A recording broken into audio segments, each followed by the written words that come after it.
नमस्कार साथियों, कार्यालय निदेशक माध्यमिक शिक्षा राजस्थान बीकानेर की ओर से आज की ही डेट में यानी कि 12 जुलाई 2024 का एक ऑर्डर जारी हुआ है, जिस ऑर्डर को हम ध्यानपूर्वक देखेंगे क्योंकि ये MGGS यानी कि महात्मा गांधी अंग्रेजी माध्यम के विद्यालय और स्वामी विवेकानंद राजकीय आदर्श विद्यालय और अन्य राजकीय अंग्रेजी माध्यम विद्यालयों में जो पोस्ट जो वैकेंट है उसको भरने के क्रम में एक विज्ञप्ति जारी हुई है।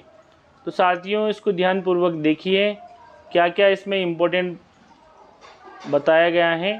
तो देखिए, राजस्थान सिविल सेवा अंग्रेजी माध्यम के विद्यालयों में कार्मिकों की नियुक्ति के लिए यहाँ पे तो देखिए यहाँ पे जो सरकारी जो शिक्षक हैं उन्हीं के लिए ये विज्ञप्ति है और इसमें पदनाम और विषय और देखिए यहाँ पे प्राचार्य पद के लिए भी हैं, प्राध्यापक यानी कि स्कूल लेक्चरर के लिए भी है, सेकंड ग्रेड टीचर के लिए है सभी विषय में, साथ ही साथ शारीरिक शिक्षक के लिए हैं, पुस्तकालय ग्रेड सेकंड के लिए हैं और प्रयोगशाला सहायक यानी कि लैब असिस्टेंट के लिए भी है और L2 टीचर्स के लिए, अध्यापक L1 के लिए, शारीरिक शिक्षक के लिए और वरिष्ठ शिक्षक यानी कंप्यूटर अनुदेशक के लिए और पुस्तकालय अध्यक्ष और प्रयोगशाला सहायक, इन पोस्टों के लिए साथियों यहाँ पे विज्ञप्ति जारी हुई है। जिन विद्यालयों में वरिष्ठ कंप्यूटर अनुदेशक या कनिष्ठ कंप्यूटर अनुदेशक का पद स्वीकृत है, उन विद्यालयों में वरिष्ठ कंप्यूटर अनुदेशक या कनिष्ठ कंप्यूटर अनुदेशक को तथा शेष विद्यालयों में कंप्यूटर शिक्षक के पद पर अध्यापक लेवल 1, लेवल प्रथम, अध्यापक लेवल द्वितीय के शिक्षकों को लिखित परीक्षा के माध्यम से चयनोपरांत। तो साथ ही यहाँ पे रिटर्न एग्ज़ाम होगा क्लियर, यानी कि यहाँ पे रिटर्न एग्ज़ाम के थ्रू आपका इसमें चयन होगा अंग्रेजी माध्यम के विद्यालय, Swami Vivekananda government model school और महात्मा गांधी यानी कि MGGS स्कूलों में। साथियों, आगे का जो है यहाँ पे इसको देखिए ध्यानपूर्वक, एक एक पॉइंट यहाँ पे क्लियर कर देता हूँ मैं। आवेदन जो है 15 जुलाई 2024 से स्टार्ट होंगे, 22 जुलाई तक 12 बजे तक शाला दर्पण पोर्टल पर आपकी जो स्टाफ लॉगिन ID और पासवर्ड के थ्रू ऑनलाइन आवेदन करना है। संबंधित पद विषय के आवेदन द्वारा ऑनलाइन आवेदन में अन्य विवरण भरे जाने के साथ साथ पदस्थापन हेतु निम्नानुसार जिले भरे जाने का विकल्प है। प्राचार्य पद के लिए या प्राध्यापक यानी कि लेक्चरर, स्कूल लेक्चरर के लिए न्यूनतम एक जिला यानी कि कम से कम आपको एक जिला तो भरना ही है और अधिकतम आप 50 जिले यानी कि जितने जिले हैं उतने भर सकते हैं। इसी प्रकार सीनियर टीचर्स के लिए, वरिष्ठ शारीरिक शिक्षक के लिए और पुस्तकालय अध्यक्ष ग्रेड सेकंड के लिए और प्रयोगशाला सहायक वरिष्ठ कंप्यूटर अनुदेशक, इनके लिए एक मंडल, केवल एक मंडल के समस्त जिले, यानी कि कोई मंडल है जैसे कि मान लीजिए उसमें एक मंडल के समस्त जिले, न्यूनतम एक जिला और अधिकतम आपको उस मंडल के अंदर जो भी जिले आ रहे हो, क्योंकि सेकंड ग्रेड टीचर्स की जो है मंडल स्तर से सीनियरिटी निर्धारित होती है। साथ ही साथ अध्यापक L2 के लिए, अध्यापक L1 के लिए और कंप्यूटर शिक्षक या पुस्तकालय ग्रेड 3 प्रयोगशाला सहायक के लिए यहाँ पे जो ग्रेड 3 की बात की गई है उनके लिए अधिकतम 5 जिले खोले गए हैं, यानी 5 जिलों के लिए आवेदन कर सकते हैं। ऐसे आवेदक जिनके द्वारा पदस्थापन हेतु किसी भी जिले का विकल्प आवेदन में नहीं भरा गया है उनके आवेदन स्वीकार नहीं, यानी कि आपको कोई न कोई जिले का चयन तो यहाँ पे करना ही होगा। नेक्स्ट साथियों, इम्पोर्टेंट यहाँ पे सारी जानकारी क्लियर करते जा रहा हूँ मैं, आप ध्यानपूर्वक वीडियो देखें। देखिए, अंग्रेजी माध्यम के विद्यालय Swami Vivekananda government model school में पदस्थापन हेतु पूर्व अपनाई गई किसी भी विशेष चयन प्रक्रियाओं से चयनोपरांत पदस्थापित शिक्षक कार्मिक, यानी कि पहले इंटरव्यू के थ्रू अगर कोई शिक्षक लगे हैं अगर Swami Vivekananda government model school में, तो वो इसके लिए पात्र नहीं होंगे, यानी कि जो पहले से लगे हुए जो शिक्षक हैं मॉडल विद्यालय के, वो इसके लिए आवेदन नहीं कर सकते। दूसरा पॉइंट है अगला, इंग्लिश मीडियम विद्यालयों में चयन हेतु पूर्व में किए गए आवेदन, यानी कि पहले किसी ने आवेदन कर रखा है गत वर्ष, तो वो इसके लिए मान्य नहीं होगा, यानी कि इसमें आपको शुरू से आवेदन करना होगा। आवेदन करने तो विभाग के पदधारी शिक्षक कार्मिक वर्तमान में माध्यमिक और प्रारंभिक शिक्षा में कार्यरत ही पात्र होंगे और अन्य विभाग परियोजना में, यानी कि कहीं अगर डेपुटेशन पर लगे हुए शिक्षक है वो इसके लिए पात्र नहीं होंगे। और शिक्षक या कार्मिक आवेदन अपने मूल पद और विषय के अनुसार ही किया जाए, यानी कि आपका जो विषय है या जो पद है उसी के अनुसार आपको रिक्त पोस्ट के विरुद्ध करना है आवेदन। राज्य स्तर के पद की हम बात कर रहे हैं तो अन्य पदों हेतु अनुसूचित क्षेत्र के शिक्षक कार्मिकों के द्वारा केवल अनुसूचित क्षेत्र हेतु यानी कि जो टीएसपी एरिया के टीएसपी के विरुद्ध और जो गैर टीएसपी हैं तो उनको केवल गैर टीएसपी में ही आवेदन करना है। अंग्रेजी माध्यम विद्यालयों में चयन के लिए विभाग जो है सबसे बड़ी इम्पोर्टेंट लिखित परीक्षा का आयोजन किया जाएगा और इसमें 100 अंकों की एग्ज़ाम होगी और कार्मिक द्वारा वर्तमान पदस्थापित जिला, अगर आप जिस जिले में पदस्थ हैं अगर उसी का चयन करते तो आपको एक्स्ट्रा बोनस अंक 10 दिए जाएंगे। तो महत्वपूर्ण बात यह है कि 100 नंबर का आपका पेपर होगा और 10 एक्स्ट्रा जो अंक आपको बोनस दिए जाएंगे। किस कंडीशन में? अगर उसी ज़िले में आप आवेदन करते हैं तब। अगला पॉइंट है साथियों, आवेदक विभाग द्वारा आयोजित लिखित परीक्षा में निर्धारित मापदंड जो न्यूनतम जो प्राप्तांक है वो अर्जित करने के बाद ही आप पात्र होंगे। लेकिन लिखित परीक्षा में न्यूनतम उत्तीर्णांक प्राप्त कर लेने मात्र से आप अंग्रेजी विद्यालय में चयन के लिए पात्र नहीं होंगे। यानी कि ये पात्रता है वो एक निश्चित नंबर होंगे 40% या जो भी रहेंगे वो केवल वो आप उसके लिए पात्र हो, यानी कि तब आप इसके लिए पात्र हो। लेकिन केवल पात्र नंबर हासिल करने से ही आपको आपका मनचाही जगह नहीं मिलेगी। विभाग द्वारा जो रिक्त पदों की उपलब्धता के आधार पर ही आपका पदस्थापन है, यानी कि आप पात्र हैं लेकिन पद अगर कम खाली हैं, आपसे ज़्यादा नंबर वाले हैं तो पहले उनको वरीयता दी जाएगी। चयनित कार्मिक का पदस्थापन उसके मूल पद और विषय के अनुसार इंग्लिश मीडियम के उसी रिक्त पद पर किया जाए। यानी आप सेकंड ग्रेड इंग्लिश के टीचर हो या साइंस के टीचर हो तो आपको उसी पद के विरुद्ध या उसी पद पर आपका पदस्थापन या पोस्टिंग की जाएगी। अंग्रेजी माध्यम विद्यालयों में पदस्थापन के लिए अंतिम रूप से चयन जो नियम 2023 के जो प्रावधान है राज्य या मंडल या जिला स्तर पर सक्षम समिति जो है विभागाध्यक्ष के अनुमोदन के उपरांत किया जाएगा। 13वां पॉइंट साथियों, चयनित कार्मिकों का विद्यालय में पदस्थापन ऑनलाइन काउंसलिंग प्रक्रिया से, यानी कि जो आप जिस विद्यालय का चयन करोगे उसमें ऑनलाइन प्रोसेस अपनाई जाएगी काउंसलिंग, और विद्यालयवार पदवार रिक्त पदों की सूची काउंसलिंग से पहले आपको बता दी जाएगी कि वो स्कूल वैकेंट है। चयन की क्या प्रोसेस है, इंपॉर्टेंट बात यहाँ आ जाती है अपनी। सिविल सेवा जो राजस्थान सिविल सेवा इंग्लिश मीडियम विद्यालयों में कार्मिकों की नियुक्ति के लिए जो विशेष चयन सेवा की जो शर्तें हैं नियम 2023 के नियम 10 और 11 में जो शक्तियाँ के तहत जो शिक्षक कार्मिक के अंग्रेजी माध्यम में पदस्थापन के लिए चयन किए जाने के लिए एक लिखित परीक्षा का आयोजन किया जाएगा और लिखित परीक्षा का पाठ्यक्रम परीक्षा योजना का विवरण निम्नानुसार है। तो देखिए क्या चयन प्रक्रिया अपनाई जाएगी। तो मेन है चयन प्रक्रिया। तो देखिए राजस्थान सिविल सेवा इंग्लिश मीडियम विद्यालयों के कार्मिकों की नियुक्ति के लिए विशेष चयन सेवा की शर्तें नियम 10 और नियम 11 जो 2023 में बनाया था उसकी शक्तियों के तहत जो इंग्लिश मीडियम विद्यालय में पदस्थापन के लिए एक लिखित परीक्षा यानी रिटर्न एग्ज़ाम होगा, उसका जो पाठ्यक्रम है वो निम्नानुसार है। आपको अधिकतम अंक जो है 100 अंक का पेपर रहेगा, न्यूनतम आपको 40% लाने होंगे।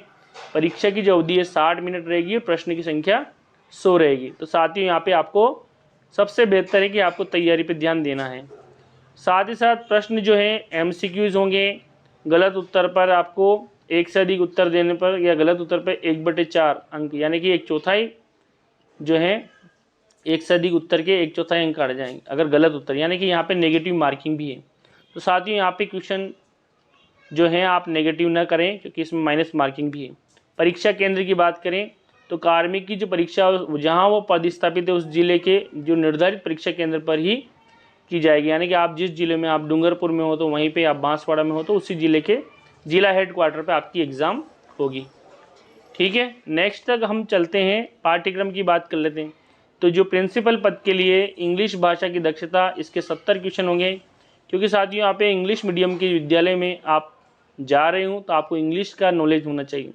आपकी नेतृत्व क्षमता, साथ ही साथ विभाग की जो योजना है उसके दोनों के मिला के आपको 15 से 15 यानी 30 क्वेश्चन इसके होंगे। तो यानी कि इंग्लिश जो लैंग्वेज है, इंग्लिश भाषा दक्षता है, ग्रामर से उसके ऊपर ज़्यादा फोकस दिया गया है यहाँ पे। शेष समस्त पद यानी कि सेकंड ग्रेड के लिए, लेक्चरर के लिए या थर्ड ग्रेड से सभी के लिए 80 जो क्वेश्चन होंगे वो इंग्लिश के होंगे दक्षता के, माध्यमिक लेवल के 10th स्तर के। और यहाँ पे 20 क्वेश्चन विभाग के, यानी कि जो शिक्षा विभाग की कौन कौन सी योजनाएं चल रही है उससे समझ होंगे। अन्य निर्देश देखिए, परीक्षा की जो संभावित तिथि आपको अलग से जानकारी आई जाएगी। और परीक्षा केंद्र पर जाने के लिए कार्मिक को किसी प्रकार का टीए डीए नहीं दे होगा। ठीक है, यहाँ पे स्पष्ट लिखा हुआ भत्ता दे नहीं होगा। लिखित परीक्षा में न्यूनतम उत्तीर्ण प्राप्त कर लेने से ही आप इसके लिए पदस्थापन के लिए पात्र नहीं होंगे। आपको मेरिट नंबर लाने होंगे और विभाग द्वारा रिक्त पदों की उपलब्धता होगी, उसी के अनुसार आपका पोस्टिंग किया जाएगा। तो साथ ही यहाँ पे स्पष्ट यहाँ पे लिखा हुआ है क्लियर। नेक्स्ट है परीक्षा की जो संभावित तिथि आपको अलग से ही बता दी जाएगी और पदस्थापन जो रिक्त पद के अनुसार किया जाएगा। सेवा की अन्य शर्तें देखिए। आवेदित पद पर चयन के पश्चात कार्मिक को 3 वर्ष की कालावधि के लिए पदस्थापित किया, यानी कम से कम आपको 3 वर्ष यहाँ रहना है, जो कि सेवा के अच्छे प्रदर्शन के लिए पुनर्विलोकन यानी कि जो रिव्यूइंग जो ऑफिसर है आपके, इसके पश्चात निदेशक द्वारा जो भी स्पेसिफाइड प्रक्रिया द्वारा बढ़ाई जाने योग्य होगी। अगर रिव्यूइंग ऑफिसर्स अगर देखते हैं कि आपकी सेवाएं सही है तो आपकी बढ़ा दी जाएगी। और नियुक्ति प्राधिकारी का किसी कार्मिक को पूर्वोत्तर नियुक्ति प्राधिकारी के कार्यालय के लिए ऐसी सेवा अवधि के पूर्ण होने से पूर्व बिना कोई कारण दिए निर्मुक्त करने का अधिकार है। यानी कि आपके जो नियुक्ति अधिकारी हैं, ठीक है, वो आपको सेवा अवधि करने से पहले ही रिलीव करने का उनको अधिकार है। नियुक्ति अधिकारी जो हो प्राधिकारी द्वारा अंग्रेजी माध्यम विद्यालयों में चयन के बाद पदस्थापित किए गए समस्त कार्मिकों का प्रदर्शन, यानी कि आपका जो वार्षिक आपकी जो APR है ACR है, वो निदेशक द्वारा समय समय पर विनिर्दिष्ट रीति और प्रक्रिया के अनुसार यानी कि आपका APR भरा जाएगा और डायरेक्टर जो है आपकी जो नियुक्ति अधिकारी वहाँ तक जाएगा। ओके, नेक्स्ट देखिए इंपॉर्टेंट बातें यहाँ पे बता रहा हूँ मैं। जैसे आप इंग्लिश माध्यम विद्यालय में चयन के पश्चात पदस्थित कार्मिक को मूल संवर्ग में उच्च पद पर पदोन्नत किया जाता है, तो उसे पदोन्नत पर पदस्थापन के लिए प्रतिवर्तित समझा जाएगा। और अंग्रेजी माध्यम विद्यालय में पदस्थापन के लिए वांछित अर्हता रखने की दशा में नियुक्ति प्राधिकारी पदोन्नत कार्मिक का किसी भी इंग्लिश मीडियम विद्यालय में रिक्तियों अत्यावश्यकता अनुसार पदस्थापन पर प्रतिधारण कर निश्चित करेगा। यदि आपका प्रमोशन भी होता है तो आप इंग्लिश मीडियम विद्यालयों में अगर आप अर्हता रखते हैं तो वहाँ आपका कर दिया जाएगा इसमें। नेक्स्ट है अंग्रेजी माध्यम विद्यालयों हेतु चयनित कार्मिकों को उसके पद विषय के अनुसार संपूर्ण राज्य के किसी भी इंग्लिश मीडियम विद्यालय में ट्रांसफ़र किया जा सकेगा और संबंधित अभ्यर्थी की वास्तविक वरिष्ठता पदस्थापन में परिवर्तन से यानी कि आपकी सीनियरिटी लैप्स नहीं होगी उक्त परिवर्तन से। ओके, 5वां पॉइंट है साथियों, यहाँ पे हमने 3, 4, 5 ऐसे पदों पर कार्यरत कार्मिकों के मामले में जिसकी वरिष्ठता और अन्य रेंज जिले के अधिकार क्षेत्र में अंग्रेजी माध्यम विद्यालय के चयन के पश्चात भी रेंज जिला स्तर पर ही बनी हुई है, संबंधित अभ्यर्थी की वरिष्ठता उसके मूल रेंज जिले में की जाएगी। यानी कि आप जिस रेंज में हो, यानी कि किसी संभाग में आप हो और दूसरे आप उसमें जाते हो, तो आपकी जो वरिष्ठता है उसी संभाग में रहेगी और उसी जिले में रहेगी जहां आप पहले से पदस्थापित थे। वे अग्रिम पदोन्नति के लिए मूल रेंज या उसी जिले के लिए आप धारणाधिकार हकदार होंगे। यानी कि आपकी जहाँ सीनियरिटी है, जहाँ से जिस संभाग से आते हो, जिस रेंज से आते हो, जिस जिले से आते हो, वहीं आपकी सीनियरिटी रहेगी। ऐसे पदों के मामले में जहाँ वरिष्ठता रेंज जिला स्तर पर संधारित है और परीक्षा दिन या आपके प्रोबेशन में है, अंग्रेजी माध्यम विद्यालय में चयन के पश्चात या अन्य जिले में आपका चयन हो जाता है, इसके पश्चात पदस्थापित हैं आप, तो वहाँ परीक्षा काल के सफलतापूर्वक समाप्त होने के पश्चात स्थायीकरण उस मूल रेंज जिले जहाँ अंग्रेजी माध्यम विद्यालय में पदस्थापित होने से पूर्व उसकी वरिष्ठता संधारित हैं, उसके पूर्व नियुक्ति प्राधिकारी द्वारा किया। यानी कि आप अगर प्रोबेशन काल में भी हैं, यानी आपके जिस नियुक्ति अधिकारी के अंदर में आप हैं किसी भी जिले में या किसी भी रेंज में, और आपका मॉडल स्कूल में या स्वामी विवेकानंद में हो जाता है, तो आपका स्थायीकरण आपके मूल जो जिले हैं वहाँ के नियुक्ति प्राधिकारी द्वारा ही किया जाएगा। ऐसे कार्मिक को हिंदी माध्यम के विद्यालय में प्रतिवर्तन के उपरांत पदस्थापन के लिए पूर्व नियुक्ति अधिकारी को सुपुर्द किया जाएगा। यानी जब भी आप हिंदी मीडियम विद्यालय में अगर जाओगे तो आपके पूर्व नियुक्ति अधिकारी को ही आपको रिलीव किया जाएगा। यानी जहाँ से आप अभी आओगे वहाँ के आपके नियुक्ति अधिकारी को आपको यहाँ से भेजा जाएगा जब भी आपके समय पूर्ण होता है तब। राजस्थान स्वैच्छिक ग्रामीण सेवा नियम 2010 के पदधारी नगरीय और निगम क्षेत्र के पदस्थापन के लिए पात्र नहीं होंगे और काउंसलिंग के समय आवेदनकर्ता कार्मिक को निम्नलिखित सहमति देनी होगी। तो देखिए आपको सहमति भी देनी होगी अपनी।